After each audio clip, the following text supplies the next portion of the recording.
In the ruins of ancient Greece, no city carried a reputation as severe, as disciplined, or as unforgiving as Sparta. Unlike Athens, which left behind theaters, philosophy, and democracy, Sparta's legacy was carved in bone and blood. It was a society that measured human worth not by kindness or creativity, but by strength, obedience, and endurance in the face of cruelty. And within this iron order, even mothers were not spared the weight of merciless expectation. The story of a Spartan mother who buried her own sons alive has haunted Greek memory for centuries. Whether told as a moral warning, a whispered curse, or a grim reflection of Spartan values, it stands as one of the most horrifying accounts from antiquity.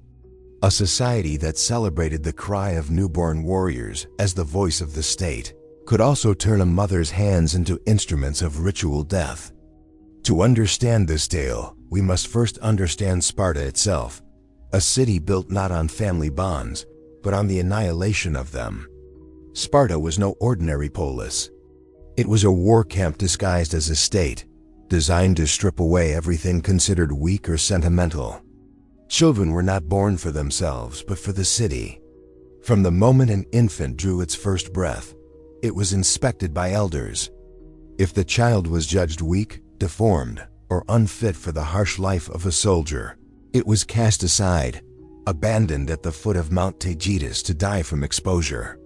This was not murder in Spartan eyes, but purification. A cleansing of the state, ensuring only the strongest would survive to serve. For mothers, this cruelty was not distant. It lived within their homes, within their wombs, and in the unspoken silence of every cradle. They were told not to grieve but to obey. A Spartan woman's worth was measured in sons, not sons she could love freely, but sons she could give to the state, knowing that she might never see them again. Pride was expected where sorrow naturally lived. To weep openly for a dead child was seen as weakness, even shameful disloyalty. It is within this world of iron laws and sacred brutality that we encounter the mother whose story still chills the imagination. Ancient sources speak of her as cursed, not only by the gods, but by the very society that had molded her. She was not remembered for compassion, nor for defiance, but for the unthinkable act of burying her living sons with her own hands. Whether driven by madness, ritual obligation, or the suffocating weight of Spartan duty, her deed would echo as a nightmarish reflection of a culture where even maternal love could be twisted into horror. The silence of Sparta was not the silence of peace. It was the silence of fear, of obedience, and of secrets buried as deep as the sons in their mother's grave. As the dust of centuries covers the stones of Laconia, the question remains, was she a monster, or was she merely a mother broken by the monstrous world around her? This is where our journey begins, not with the glory of Spartan warriors, but with the horror of a Spartan mother whose curse was carved not on marble or shield, but in the shallow earth where her sons were laid alive. In most ancient societies, mothers were remembered as nurturers, symbols of tenderness, protectors of children, and keepers of the home. But in Sparta, motherhood was transformed into something altogether different. Here, to be a mother was not to raise children, but to forge soldiers. Affection was secondary, if it was permitted at all. The Spartan woman was expected to stand as firm as stone, a vessel for the city's future warriors, and nothing more. From birth, the bond between mother and child was strained by the state's brutal demands. The infant who survived the elder's inspection was not truly hers, he belonged to Sparta. A boy was kept at home only until the age of 7, then torn from his mother's side and cast into the agoge. The infamous training system where boys were starved, beaten, humiliated, and hardened into weapons of war. For the mother, there was no choice but to surrender. Her role ended almost as soon as it began. And yet, the city demanded not only her obedience, but her pride in this sacrifice. Spartan mothers were expected to rejoice when their sons left for war. To show sorrow was weakness, and weakness was treason. One of the most chilling phrases preserved from antiquity captures this truth. Spartan women were said to hand their sons their shields with the words, "With your shield or on it." It was a command as much as a blessing: return victorious, or return as a corpse carried back on your shield. To lose one's life in disgrace, to flee the battlefield, was a fate worse than death itself. This ideology twisted maternal love into something unrecognizable. A Spartan mother could not simply love her son for who he was. She was forced to love him only for what he might become, a worthy soldier of the state. Anything less was cause for shame, even hatred. The paradox of Spartan womanhood lies in this cruel balance.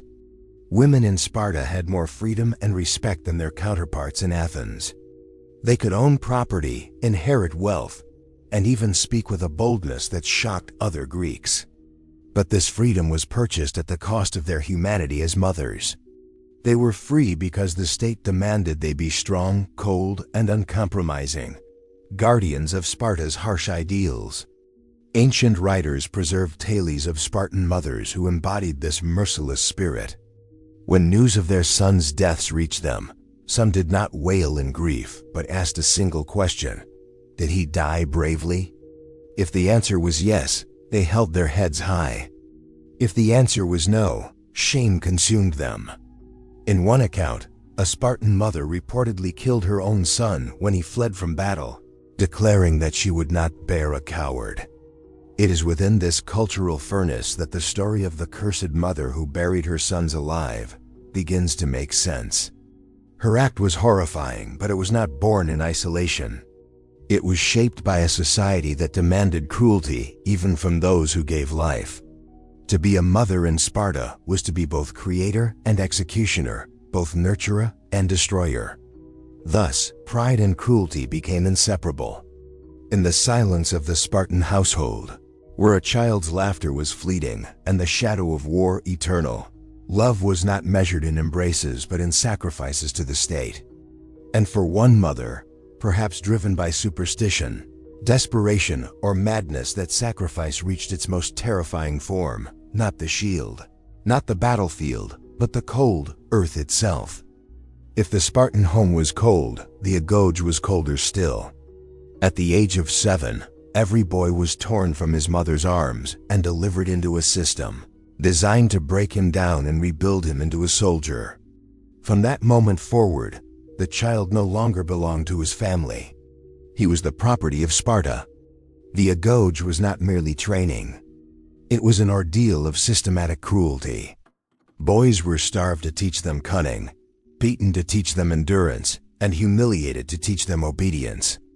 They slept on reed mats, they cut themselves from the riverbank, endured winters barefoot, and survived on rations so meager they were forced to steal.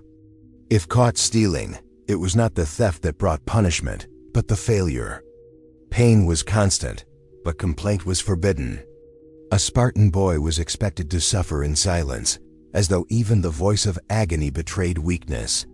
For the mothers, this was a second birth, but one far more terrifying than the first. They had delivered their sons into the world, and now the city delivered them into suffering. Yet they were not allowed to protest. To question the agoge was to question Sparta itself. Their sons' broken bones, their scars and silence, were all signs of progress in the state's eyes, and the mothers were expected to be proud. The curse of the agoge was not only physical but psychological. It severed the natural bond between parent and child. Mothers who longed to protect their sons were forced to suppress that instinct, to watch from a distance as their children were molded into tools of war.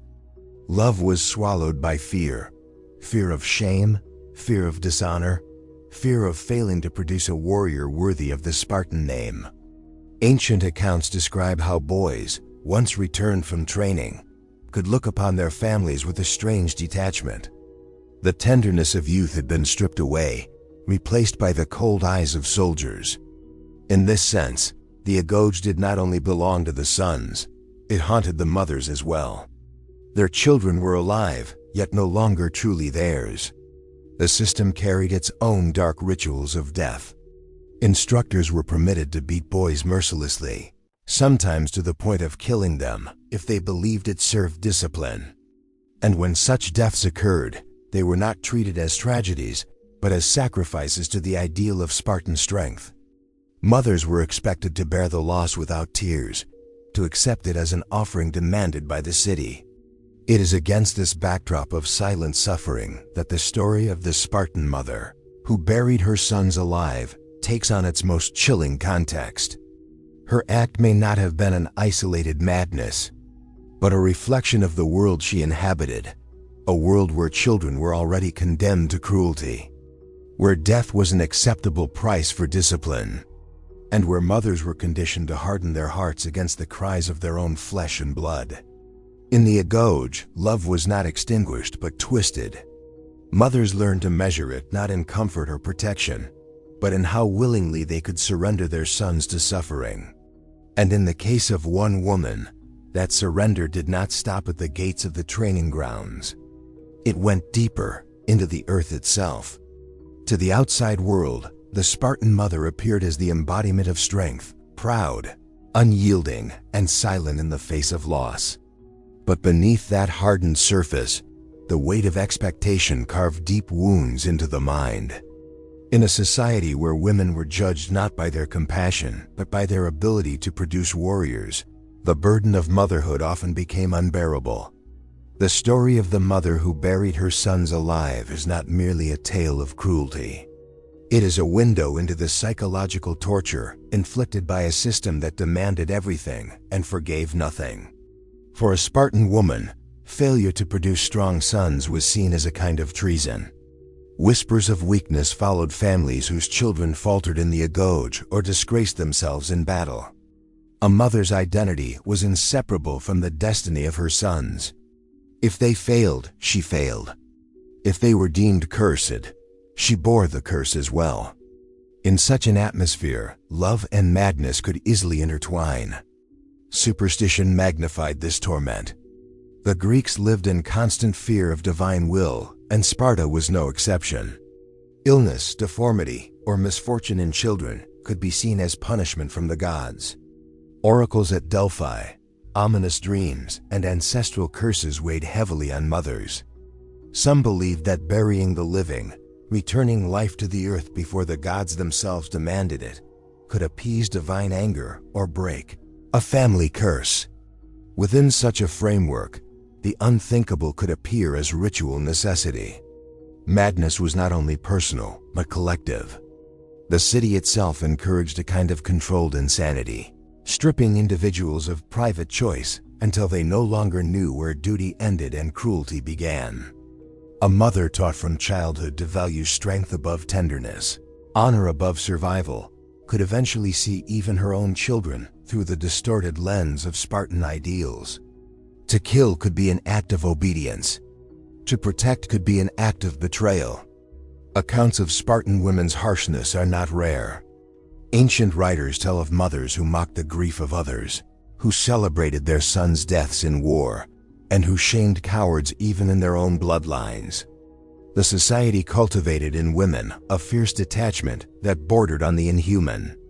The mother who buried her sons may have been driven not by private lunacy, but by the logical extension of what her world demanded of her, a heart hardened until it could no longer distinguish between sacrifice and atrocity. This is where the horror deepens. The act cannot be dismissed as the isolated madness of a single woman. It reflects a society that weaponized motherhood, twisting it into a ritual of cruelty. Her hands may have carried the soil, but the curse itself was carried by all of Sparta. By the time the last handful of earth fell upon her children, the silence that followed was not only hers. It was the silence of a city that demanded obedience even in horror, and that remembered her not as a grieving woman, but as a warning etched into history. Few images in human memory are more horrifying than that of a living body being lowered into the earth. Death by burial is not only the loss of breath, it is the crushing weight of soil, the suffocation of silence, and the slow descent into darkness. In ancient cultures, burial alive was more than punishment. It was a ritual of terror, a curse designed to erase both body and spirit. And in Sparta, the story of a mother who consigned her own sons to such a fate carries a weight that time has not diminished. To the Greeks, the earth was both womb and tomb, giver of life and keeper of the dead. To bury a body was to return it to the soil of the ancestors, to complete the natural cycle. But to bury the living was to twist that cycle, to trap the soul between worlds, neither among the living nor at rest with the dead. Ancient writers describe such acts as impure, violations against both gods and humanity. Yet they appear again and again in history, in Athens, in Rome, and in Sparta, as rare but devastating rituals of punishment or appeasement. For the mother of this tale, the act carried layers of meaning. Some believed she acted under a divine curse, returning her children to the earth to break a line of misfortune. Others saw it as madness, the collapse of a mind crushed by expectation and superstition. Still others viewed it as a reflection of Spartan values taken to their most horrifying extreme. A mother who would rather her sons die in ritual purity than live in dishonor or weakness. The physical act itself would have been unspeakably cruel. Soil pressed against flesh, muffling cries that no one was permitted to answer. The sons, alive but powerless, suffocated not only under the weight of earth, but under the betrayal of the hands that placed it there. And yet, in the silence that followed, the city did not howl in outrage. Instead, it whispered of curses, of omens, of fate. The Greeks feared burial alive because it was a death without order, without dignity. It stripped the victim not only of life, but of memory. To die in battle was glorious, to die in ritual was sacred, but to be swallowed by the ground while still breathing was a horror beyond redemption. It was a death that denied the victim a place among ancestors, a soul wandering unanchored, lost forever. For this reason, the mother's deed lived on in infamy. Her act was not remembered as the crime of one woman, but as a scar on the conscience of Sparta itself. It revealed the thin line between devotion and atrocity, between piety and madness. In the soil of Laconia, her sons became more than victims. They became symbols of how far a society could drive its people into the embrace of horror. And in the centuries that followed, their story was told not with the precision of historians, but with the trembling awe of those who feared that such curses were always waiting, just beneath the surface of the earth. In the ancient world, no act of cruelty existed in isolation.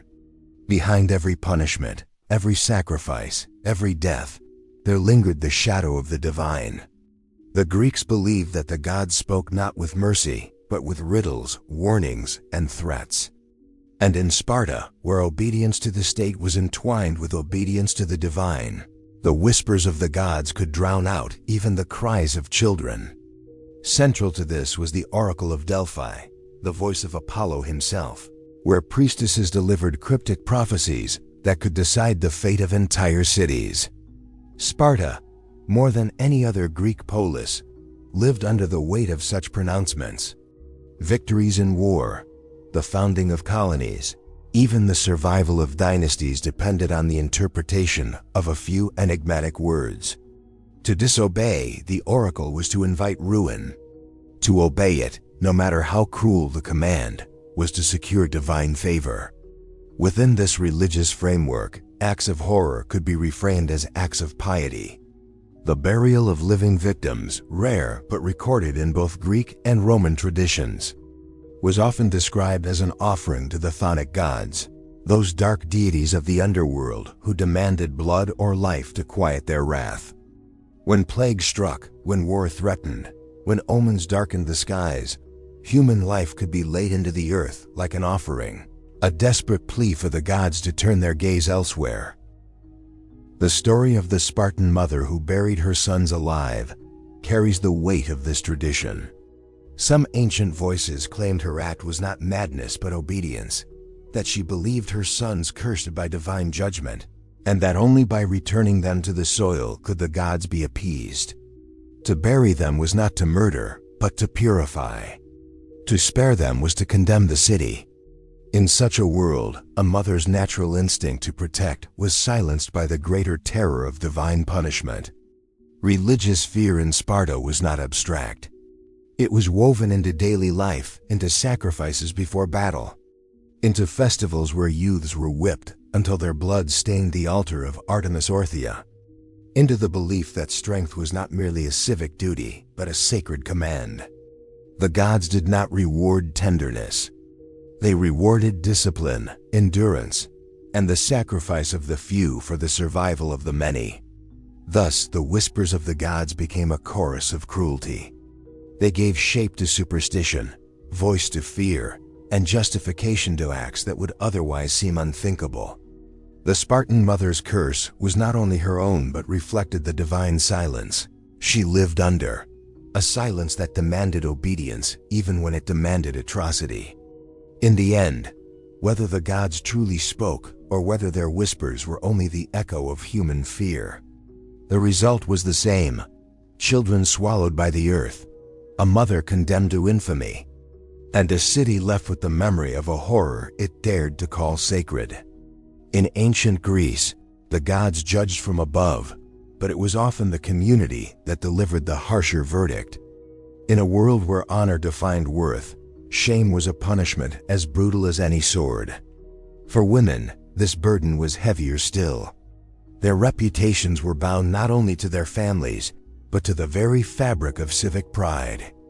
A single act of defiance, or even the suspicion of one, could destroy generations. Spartan mothers were celebrated in poetry and legend for their iron resolve. They were expected to urge their sons to war, to rejoice in their deaths if they fell in battle, and to never betray weakness before the city. A mother who wept for a coward was mocked. A mother who resisted Sparta's iron code risked becoming a pariah. In such a world, grief itself could be condemned as treason. The tale of the mother who buried her sons alive reveals the sharpest edge of this social cruelty. Some sources whispered that she acted out of superstition, others that she was driven by madness, but what made her story endure was the shame it brought. She was accused of violating the natural order, of transforming the sacred duty of motherhood into an abomination. Whether cursed or condemned, her name became a shadow that haunted Sparta, a warning more than a memory. In Greek society, public shame often led to exile or worse. Women accused of sacrilege, of mocking the gods, of practicing forbidden rites, of corrupting youth, were cast out, stoned, or buried alive as punishment. The lines between religious crime and social disgrace blurred, for to defy custom was to invite both divine wrath and human scorn. The community itself became the executioner, binding women not with chains, but with the invisible shackles of reputation. The mother's act, remembered as both curse and crime, exposes this brutal dynamic. Her tragedy was not only the loss of her children, but the stripping away of her place in society. To the Spartans, her womb had betrayed the city, her grief had defiled its laws, and her name became a scar. She was not mourned as a mother, but condemned as a cautionary tale. In the end, shame was the truest punishment. It lingered longer than death, infecting memory, twisting legacy, ensuring that the horror of one act could not be forgotten. For the Spartans, the mother's crime was not only against her sons, but against the city itself. And for that, her shame became eternal. In the ancient world, blood was more than life, it was currency with the divine. To kill was not always to destroy, but to offer. The Greeks, like many ancient peoples, believed that the earth and the gods required constant appeasement. Death, sacrifice, and ritual suffering were not viewed as horrors, but as tools of purification, ways to heal the city when human hands had defiled it. Sparta stood apart in how it ritualized cruelty. The rites at the altar of Artemis Orthia are among the most infamous. Youths were whipped until the blood ran down their backs, staining the earth as an offering to the goddess. Mothers, fathers, and entire communities watched without pity, for to endure agony was proof of strength, and the blood itself was seen as purifying. Pain became a sacred language, a way to show loyalty to both gods and city. When crimes of sacrilege or curses like the burial of living sons stained the community, purification was demanded. Sometimes it came through animal sacrifice, oxen, goats, or birds offered to the gods of the underworld. But at times, purification demanded human blood.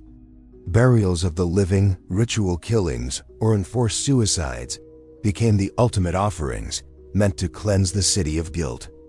Such rituals blurred the line between justice and sacrifice, punishment and worship.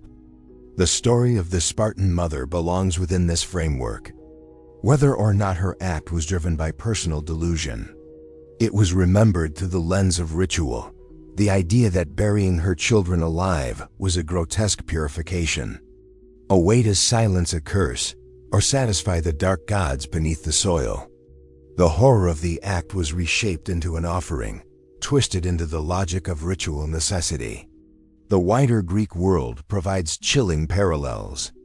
In Athens, during moments of crisis, the practice of pharmakos demanded that scapegoats, often slaves, criminals, or the deformed, be beaten, paraded, and cast out, sometimes to death, as human vessels of pollution. Their suffering was not punishment alone, but purification for the entire city.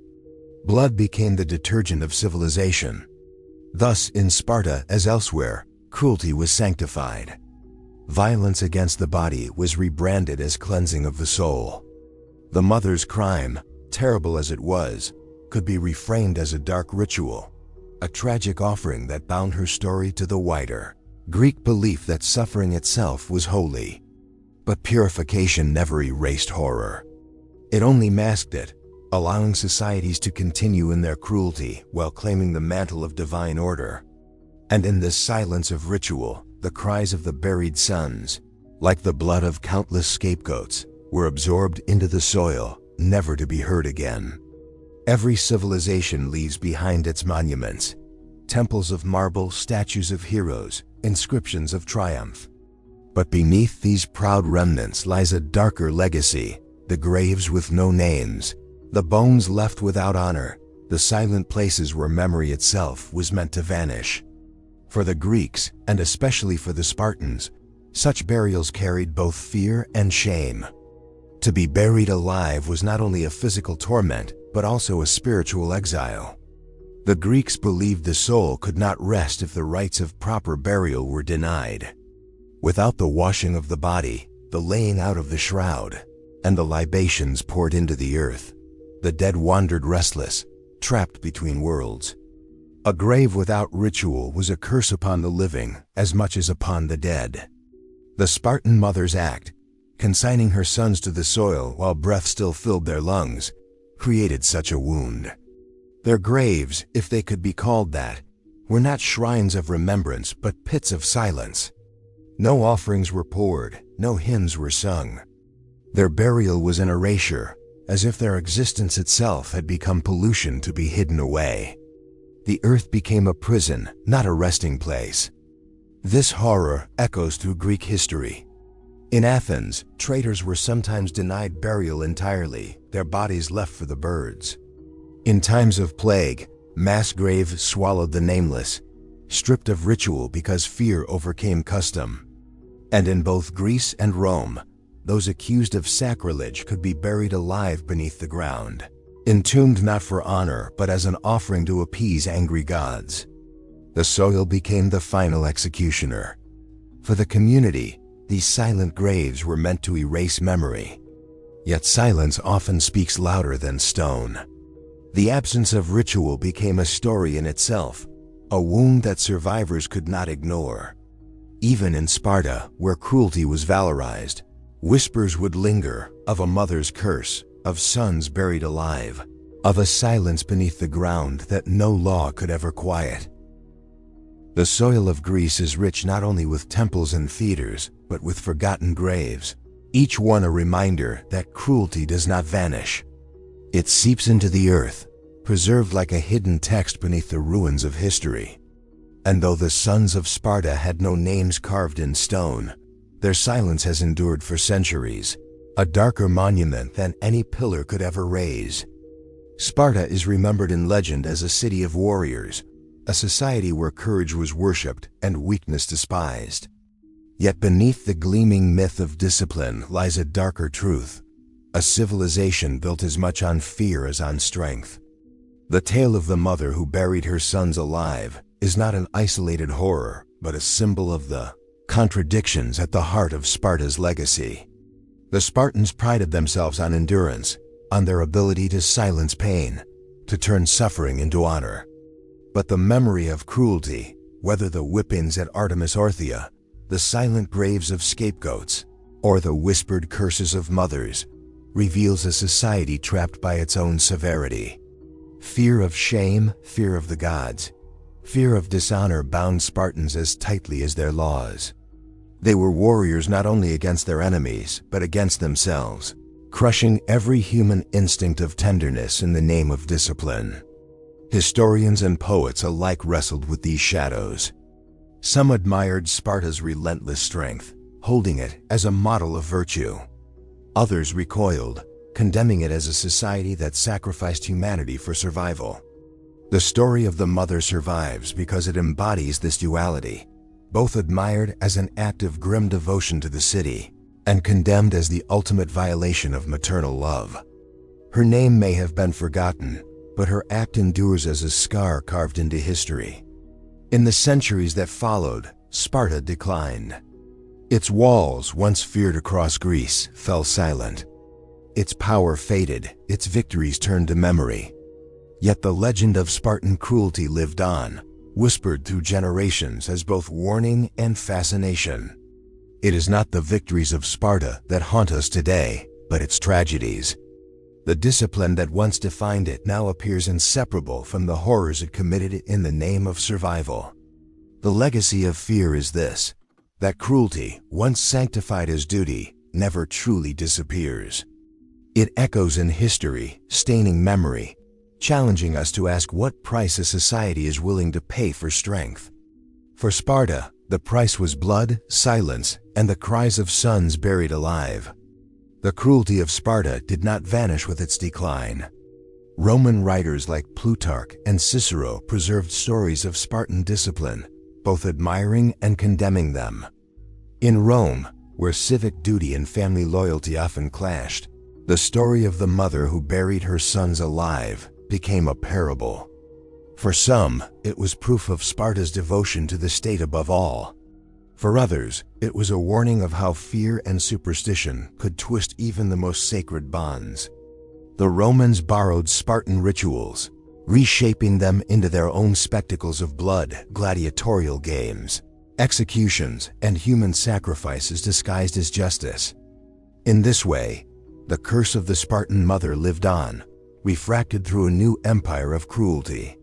History preserves its most horrifying stories not only as curiosities, but as warnings. The tale of the Spartan mother, condemned for burying her sons alive, forces us to confront the extremes of human behavior under the weight of fear, religion, and social pressure. Her act, whether remembered as madness, ritual, or curse, challenges us to ask how societies justify cruelty in the name of strength.